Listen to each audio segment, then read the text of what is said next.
আচ্ছা বন্ধু, বুঝলি আমরা কোন দেশে বসবাস করি? আমরা বাংলাদেশে। আমাদের স্বাধীনভাবে চলার অধিকার এবং আমরা স্বাধীন রাষ্ট্রে বসবাস করি, কিন্তু আমরা এটাই পাই না। আসলে এখন দেশে কি শুরু হলো? প্রিন্স মামুনের কাহিনীটা শুনলি? শুনলাম তো। সে একের পর এক মহিলা লাগে ফ্যাম করতেছে, মামলা খাইতেছে, হের মনে ক্যারেক্টার লেসে সমস্যা রে। তোর মতো আর কি। আহ, তুই বললি না, যখন ভালো লাগে। ভালো না। এখন আরেক কথা শুন, ঢাকা শহর যেতে পারি না। কি রে, আমি স্বাধীনভাবে চলমু, আমার পকেট থেকে টাকা পয়সা ধন সম্পদ আছে সব নেই গো। এটা কি আমাকে কর দিলে বলে? এটা আবার কি শব্দ? তোর মতো আর ওই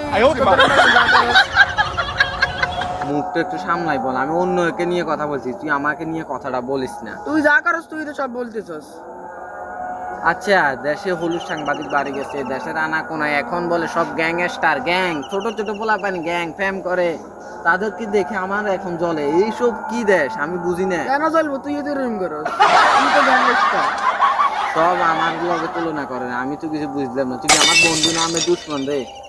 তুই যা করস তুই তো সব বলতেছস। তুই তাহলে তো তোর লগে আমি পার্টি বৈঠক এখানে সমাধান করলাম। গুড বাই, ভালো থাকতো না তুই। ওয়ালাইকুম সালাম। এখানে আমি মানুষের দুইটা মাসি, তুই আমাকে দুই দিলি।